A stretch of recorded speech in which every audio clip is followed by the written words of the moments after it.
네, 오늘 하나님 여호와의 손길이라는 주제로 우리 하나님 말씀 함께 나누도록 하겠습니다. 지난주에 이 책을 읽던 가운데 이 좋은 문구가 좀 이렇게 저의 눈에 들어와서 우리 함께 이 글귀를 좀 읽어보면서 설교를 시작하도록 하겠습니다. 이 성장은 하루아침에 이루어지지 않는다. 매일매일 반복하고 또 반복하다 보면 어느 날 문득 성장해 있는 자신을 발견할 수 있는 것이다. 문제는 내가 정말 미치도록 지겨워질 때쯤이거나 아니면 두세 번쯤 포기해도 다시 시작한 다음쯤에야 성장한 자신을 발견할 수 있다는 것이다. 그리고 무엇보다 분명한 것은 내가 충분히 괴로워야 한다는 거다. 고통, 괴로움, 절망, 좌절감에 절대량이 차야지만 너는 성장할 수 있다. 너는 성장할 만큼 충분히 너 자신을 괴롭게 만들고 있는가? 라는 이 문구를 봤습니다. 여러분 자신의 성장에 대해서 얼마나 이 생각을 하시면서 살고 계십니까? 조금은 다른 말로 바꾸어서 보면 여러분은 이 성숙해지기 위해 어떠한 노력들을 하고 계십니까? 저에게 이 기도 제목이 있었다면 10대 때부터 20대 중반까지는 이 기도 제목이 대부분 비전에 대한 기도 제목이 많았습니다. 친구들에게 기도를 부탁할 때도 언제나 이 비전에 대한 이 기도를 부탁했었어요. 20대 중반이 지나고부터는 이 기도 제목이 좀 바뀌었어요. 줄곧 이 성숙에 대한 이 기도 제목들이 많이 나오더라고요. 뭐 섬김이라든지 아니면 또 배려라든지 뭐 이런 것들에 대한 기도 제목들이 많이 나오더라고요. 그런데 이렇게 제가 기도 제목을 갖게 된 이유가 당연히 있겠죠. 요즘 젊은 사람들은 이 이불킥이라는 말을 잘 합니다. 여러분 밖에서 내가 한 행동에 대해서 부끄러울 때 이 방에서 혼자 이불 덮고 누워 있다가 너무너무 부끄러워서 막 발로 찬다. 막 이거를 이불킥이라고 그러죠. 여러분 저도 이불킥 많이 했습니다. 이불킥 할 일 좀 만들고 싶지 않은데 이 반복되는 이 이불킥을 좀 어떻게 해야 될까? 좀 그래서 이 성숙한 사람이 되기를 그토록 제가 바라고 원했던 것 같아요. 그래서 저는 항상 이 성경 인물 중에서 제가 좋아하는 사람을 뽑으라면 항상 야곱을 꼽습니다. 야곱의 인생을 보면은 참 이 야곱의 인생이 파란만장합니다. 쌍둥이로 태어났는데 이 동생으로 태어나죠. 근데 태어날 때 이 형의 발목을 잡고 태어납니다. 얼마나 이 장남이 되고 싶은 욕구가 강했으면 형의 발목을 잡고 태어날 정도로 그렇게 욕구가 강했던 사람이 야곱입니다. 또 다른 말로 또 표현해 보자면 야곱이라는 사람은 이 차남 컴플렉스가 있던 사람이에요. 이 절대로 자기 자신이 가질 수 없었던 그 장자권을 이 탐내는 인생을 살아가죠. 결국 형 에서에게서 이 장자권을 빼앗긴 빼앗습니다. 근데 어떻게 빼앗냐면 이 사냥을 좋아하는 형 에서가 이 사냥 갔다 돌아올 때 그 앞에서 팥죽을 끓이고 있는 거예요. 그래서 이 에서가 사냥 갔다 돌아오면서 얼마나 배가 고팠겠어요. 그때 이 야곱이 이 팥죽을 주면서 장자권을 넘기면 이 팥죽을 나에게 주겠다라는 제안을 합니다. 그렇게 야곱은 에서의 장자권을 빼앗습니다. 그리고 또 이 당시 이 족장 문화에는 아버지가 이 죽음을 앞두고 이 장자를 축복해주는 이 전통이 있었는데 이 아버지 이삭이 이 죽기 직전에 이 장자를 축복하려고 에서를 부릅니다. 근데 야곱이 에서로 변장을 하고 들어가서 아버지를 속여서 축복권을 자기가 받아요. 이 일로 인해서 이 에서가 야곱을 이 죽이려고 하죠. 그래서 야곱은 평생 이제 또 도망자 신세가 되고 맙니다. 이렇게 야곱의 인생을 보면은요, 자신의 욕심과 또는 성숙하지 못함 때문에 늘 힘든 일들이 함께 따라다녀요. 그리고 차남 컴플렉스도 있고요. 여러분 그럼에도 불구하고 이 야곱이라는 사람은요, 이 하나님을 그렇게 사랑합니다. 야곱을 잘 보면 성숙하지 못한 사람인 것도 맞고 이 차남 컴플렉스 때문에 이 시달리는 사람도 맞는데 하나님을 사모하는 마음만큼은 이 타의 추종을 부러워합니다.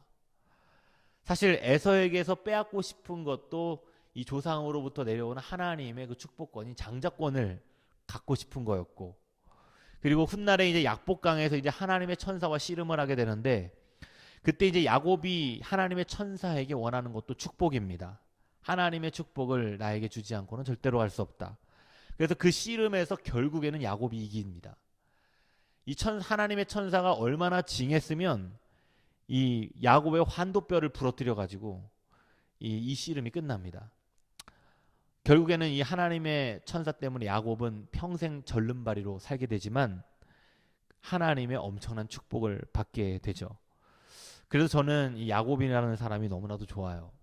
뭔가 이 야곱에게서는 이 퍼펙트남의 향기가 나지 않습니다. 야곱에게서는 언제나 늘 이 부족함, 그리고 뭔가에 대한 갈망, 이런 것들로 좀 가득한 사람처럼 보여요. 여러분, 인생에서 저지를 수 있는 가장 큰 실수가 뭐라고 생각하십니까? 여러분, 인생에서 저지를 수 있는 가장 큰 실수는 실수할까봐 끊임없이 두려워하는 것이 가장 큰 실수라고 합니다. 여러분, 우리는 완벽하지 않습니다. 아니, 완벽함에서 아주 한참 멀리 떨어져 있는 사람들이에요. 그런데 그런 우리가 어떻게 실수를 하지 않고 살 수 있겠습니까? 사람들은 이 실수를 하면 크게 두려워하는데, 우리는 모두 실수할 수 있는 인간들이라는 것을 사실은 인정하면서 살아가야 하는 것이죠. 그런데 실수했다고 해서 오랜 시간 동안 회복을 못하는 사람들이 있어요. 그런데 우리가 그럴 때일수록 어차피 우리는 완벽함과 거리가 먼 사람들이다 라는 것을 좀 인식하면서 살 필요가 있는 것이죠. 그럴 때마다 여러분 이렇게 한번 되뇌어 보시기를 바랍니다. 뭘 새삼스럽게 그래. 내가 실수하는 그것은 자연스러운 거야. 그러니까 실수했다고 나 자신에게 너무 화내지 마. 이렇게 늘 되뇌이시기를 바랍니다. 그래서 우리는 이 실수를 하면서 부끄러움이라는 것을 알게 되고, 그 이불킥을 통해서 다시는 이불킥 할 일을 만들지 말자라는 다짐을 하게 되는 거죠. 사람은 그렇게 실수하면서 성장하는 겁니다. 성숙한 사람이라는 것은 그냥 태어나는 것이 아니죠. 성숙한 사람이라는 것은 여러분 만들어지는 것입니다. 에스라와 같은 지도자가 그냥 태어나는 것이 아닙니다. 만들어지는 것이죠. 여러분, 하나님께서 중요한 일을 하실 때, 중요한 일을 행하실 때는 언제나 하나님께서 사람을 선택하셔서 사람을 통하셔서 일하십니다. 에스라와 같이 이렇게 잘 만들어진 사람, 잘 훈련된 사람, 그런 사람들을 하나님께서 들으셔서 하나님의 큰 일을 만들어 가시죠. 그렇다면 이 에스라라는 사람은 어떤 사람인가? 여러분, 지난 역사를 봤을 때 에스라는 높은 관직에 있는 사람이고, 또는 이스라엘의 제사장 가문 출신이고, 또는 학사 겸 율법사였으니까 에스라의 인생을 보면 이 사람은 좀 퍼펙트남에 좀 가까워 보이고, 또 나름대로의 금수저를 좀 물고 태어난 것 같고, 집안도 좋아 보입니다. 그래서 에스라가 뭐 힘들고 어려운 일이 있었을까? 그런 사람이 실패를 좀 경험했을까라는 생각을 좀 해보게 되는데, 그런데 이런 에스라의 인생을 잘 들여보면 그 인생의 배경 속에서 이 사람이 얼마나 아픔이 많은 사람이었는지를 우리가 알 수 있어요. 여러분, 에스라는요, 민족이 망한 상태에서 태어난 사람입니다. 그러니까 이스라엘 백성이라는 자기 민족이 완전히 망한 상태에서 이 포로로 끌려와 있는 상태에서 태어난 사람이죠. 그래서 이 타국 땅에 와서 이 이방인 취급을 받으면서 살아가는 사람이 에스라예요. 여러분, 우리가 이 이민만 가서 살아봐도요, 인종차별 당하고, 그리고 이 살면서 서러운 것이 한두 가지가 아닙니다. 그런데 이 포로로 끌려간 민족 출신으로 살아가는데 얼마나 이 차별이 심하고 힘들었겠습니까?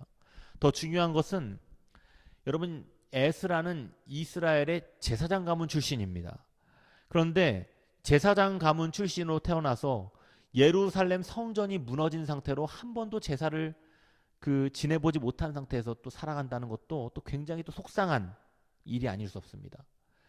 그리고 또 1차 포로 귀환을 떠난 사람들이 예루살렘 성전을 재건하는 것을 완성하긴 했지만 거기서 또 별로 좋은 소식이 들려오지도 않습니다. 심지어 2차 포로 귀환을 이끌어서 예루살렘으로 돌아갔을 때 이 예루살렘 주민들의 상황을 보고 에스라가 얼마나 화가 났으면 막 옷을 찢고 속옷을 찢고 머리를 쥐어뜯고 이 수염을 쥐어뜯을 정도로 얼마나 이 에스라가 분노했는지 몰라요. 여러분, 에스라의 인생은요 그렇게 평탄한 인생이 아닙니다. 퍼펙트남처럼 보이지만 그 퍼펙트남의 향기가 그렇게 많이 나지 않는 인생이에요. 얼마나 넘어야 하는 그 산이 많았겠으며 얼마나 헤쳐나가야 되는 일이 많았겠습니까?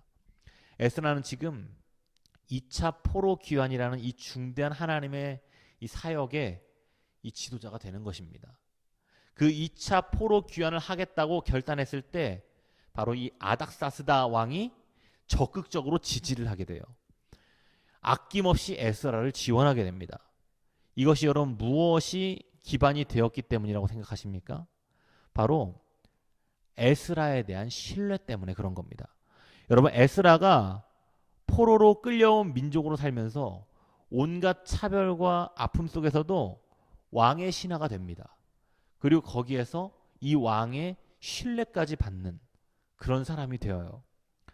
여러분, 지금 여러분들이 서 있는 자리가 어디입니까? 여러분, 우리는 각자의 삶의 위치가 다릅니다. 그것이 어디든지 간에 우리는 다른 위치에서 살아가고 있어요. 그런데 여러분, 우리가 어디 위치에 서 있든 어느 자리에 서 있든 우리는 사람들로부터 신뢰받는 사람들이 되어야 돼요. 저 사람에게 맡기면 믿을만해. 저 사람에게 맡겼더니 더 이상 신경 안 써도 돼. 이런 사람이 돼야 되는 거죠. 어딜 가든 실력으로, 인성으로, 성실함으로 인정받는 사람, 그런 사람이 되면 여러분들을 통해서 어떤 역사든 일어나게 될 것입니다. 내가 상상도 못하는 놀라운 축복이 주어지게 될 거예요. 거기에다가 하나님은 그런 사람을 사용하실 겁니다.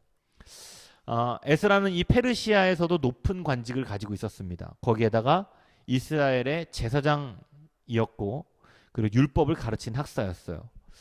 에스라를 볼 때 이 사람은 다 가진 사람이다, 좀 퍼펙트남이다 라고 생각될 수도 있겠지만 그의 인생은 쉽지 않았을 것이고 순간순간 하나님의 손길과 은혜가 아니었으면 그 인생도 쉽게 장담할 수 있는 인생은 아니었어요. 여러분, 에스라에게 하나님의 은혜의 손길이 함께한다는 가장 명백한 증거가 바로 2차 포로 귀환입니다. 여러분, 에스라는 왕의 신임을 아주 두텁게 받고 있었던 고위 관료였어요. 여러분, 에스라가 그냥 평생 권력을 누리면서 부족한 것 없이 살아갈 수 있는 사람이었죠.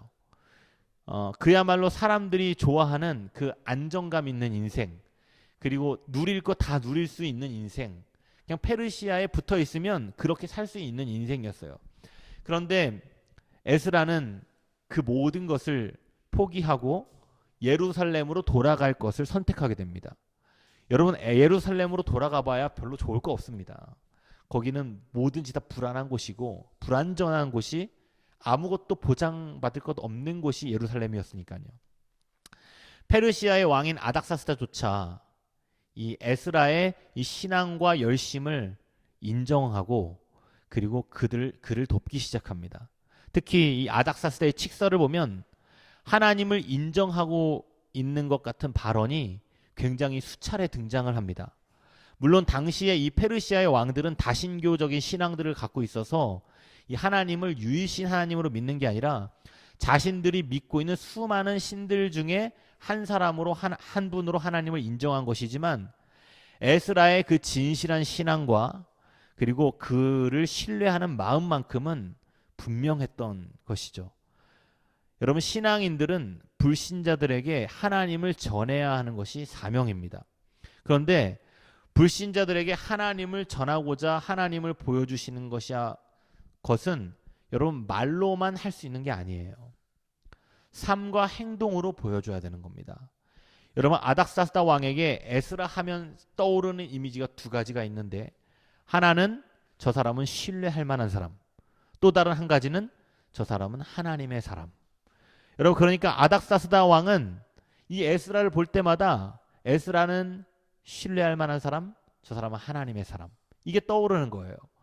그러니까 반대로 이야기하면 하나님의 사람은 신뢰할 만하다라는 게 연상이 되는 거죠. 여러분 우리는 세상 사람들보다 더 도덕적이어야 됩니다. 세상 사람들보다 더 윤리적이어야 하고요. 더 상식적이어야 하고, 더 지혜로워야 하고, 더 선해야 하고, 더 사랑이 많아야 하는 사람들입니다. 우리가 세상 사람들에게 그것을 보여주지 못하면, 여러분 우리는 그리스도인들은 세상으로부터 이 신뢰 받을 수 없게 되는 거죠. 그래서 그런 사람이 되기 위해서는 우리에게 필요한 것은 순전한 신앙인들이 되어야 한다라는 겁니다. 여러분 바벨론 시대에 느부갓네살이라는 왕이 있었습니다. 여러분 이 느부갓네살 왕이 금으로 된 신상을 만들어서 낙성식을 거행하면서 제국에 있는 모든 관리들을 이 신상 앞에 절하라고 명령을 했어요. 그런데 그때 당시에 관료였던 이 사드락과 메삭과 아벳느고라는 사람이 이 왕의 명령을 거부합니다. 이 왕의 명령을 거부한 이유가 뭐냐면은 나는 하나님을 믿는 사람들이기 때문에 절대로 다른 신에게 절할 수 없다라는 그 순결한 신앙 때문에 그것을 거부하게 된 겁니다. 여러분 왕의 명령을 거부한다는 것은 결국 곧 죽음을 말하는 것이죠. 결국 분노한 느부갓네살은 이 사드락과 메삭과 아벳느고를 불에 태워 죽이라는 명령을 내리게 됩니다. 그런데 다니엘서 3장 27절 말씀을 보면요, 사드락과 메삭과 아벳느고는 극렬히 타는 풀무불 속에서도 하나님의 보호하심으로 머리털 하나 그슬리지 않았다라고 성경에 나와 있어요. 그때 느부갓네살 왕은 큰 두려움을 가지게 되고 사드락과 메삭과 아벳느고의 하나님을 찬송하게 됩니다. 여러분 이것이 우리에게 전해주는 메시지가 무엇입니까? 순전한 신앙은 하나님을 감동시키고, 하나님의 역사는 세상의 최고 권력자도 감동시킬 수 있다는 거예요. 여기에 전제 조건은 믿음의 사람들이 갖고 있는 순전한 신앙입니다. 껍데기뿐인 신앙으로는 절대로 어떠한 역사도 만들어낼 수 없어요. 에스라는 순전한 신앙인이었고, 그 순전한 신앙은 왕을 감동시키기에 충분했고, 하나님의 손길이 이 모든 상황 속에서 이 2차 포로 귀환을 무사히 진행하도록 하게 하십니다. 하나님의 그 은혜 가운데 이 2차 포로 귀환이 이루어집니다. 그래서 이 2차 포로 귀환을 허락하는 이 왕의 칙서에서 어떠한 내용이 담겨져 있는지 간략하게만 좀 알아보도록 하겠습니다. 첫 번째로는 왕이 이런 명령을 내립니다. 에스라가 요구하는 것은 무조건 신속하게 시행해라. 두 번째로는 은 100달란트를 줄 것이고, 밀은 100고르를 줄 것이고, 포도주와 기름은 100밭까지 가져가도 좋다. 거기에다가 소금은 무제한으로 가져가도 좋다라는 명령을 내립니다. 세 번째로 하나님의 전을 위하여 하나님이 명령하신 것을 모두 행하고, 하나님의 진노가 왕과 왕자들에게 임하지 않도록 하나님을 잘 섬겨라 라고 명령을 내립니다. 네 번째로는 하나님의 전에서 일하는 자에게 세금을 부과하지 마라. 그러니까 제사장, 레위인, 그리고 성전에서 일하는 모든 사람들에게는 세금을 걷지 말라는 거예요. 25절 말씀을 보면요, 이 지역의 모든 사람들을 하나님의 율법대로 가르치고 재판해라. 그래서 하나님의 명령을 지키지 않는 사람은 처벌해도 좋다라는 명령을 내립니다. 그래서 오늘 27절과 28절의 말씀은 이 아닥사스다의 조서를 받은 에스라의 찬양입니다. 그 찬양의 내용이 무엇이냐면, 우리 조상들의 하나님 여호와를 송축할지어다. 그가 왕의 마음에 예루살렘 여호와의 성전을 아름답게 할 뜻을 두시고, 또 나로 왕과 그 보좌관들 앞과 왕의 권세 있는 모든 방백들 앞에서 은혜를 얻게 하셨도다. 내 하나님 여호와의 손이 내 위에 있으므로 내가 힘을 얻어 이스라엘 중에 우두머리들을 모아 나와 하나님께 올라오게 하였노라. 아멘. 여러분, 아닥사스다 왕이 에스라에게 보여준 호의는요, 에스라가 생각했던 것 그 이상의 놀라운 호의를 보이게 됩니다. 역사적으로도 유래를 찾아보기 어려울 정도로 포로로 끌려온 민족에게 그 민족을 다시 세우는 일에 이런 역사를 찾아볼 수가 없습니다. 하나님의 섭리가 아니고서는 절대로 말할 수 없는 그런 놀라운 역사가 나타납니다. 오늘 에스라의 이 고백 속에서도 보면요, 하나님 여호와의 손이 내 위에 있으므로 내가 힘을 얻었다라는 고백을 하게 됩니다. 다윗이 이 시편 16편 8절 말씀을 보면요, 내가 여호와를 항상 내 앞에 모심이여 그가 내 우편에 계심으로 내가 요동치 아니하리로다 라는 고백을 했어요. 여러분, 다윗의 인생을 보면요, 다윗은 참 험난한 인생을 살았던 사람입니다. 그런데 이 다윗을 보면 곤경에 처하고 위기에 처했을 때도 항상 하나님을 찬송해요. 그런데 이 다윗을 보면 형통하고 승승장구할 때도 교만하지 않고 하나님을 찬송해요. 여러분, 이 다윗의 인생을 보면 우리가 알 수 있는 것은 절망할 때나 좌절할 때나 또는 기쁠 때나 승승장구할 때나 언제나 하나님을 찬송했다는 거예요. 여러분, 그런데 사람들은 이런 생각들을 할 수 있어요. 사람들은 절망하고 좌절할 때 이 하나님을 찾잖아요. 그리고 또 기쁘고 이럴 때 하나님을 또 찾지 않고 뭐 이런 경우들이 있습니다. 여러분, 우리의 인생에서 이 실패와 좌절이 왜 없겠습니까?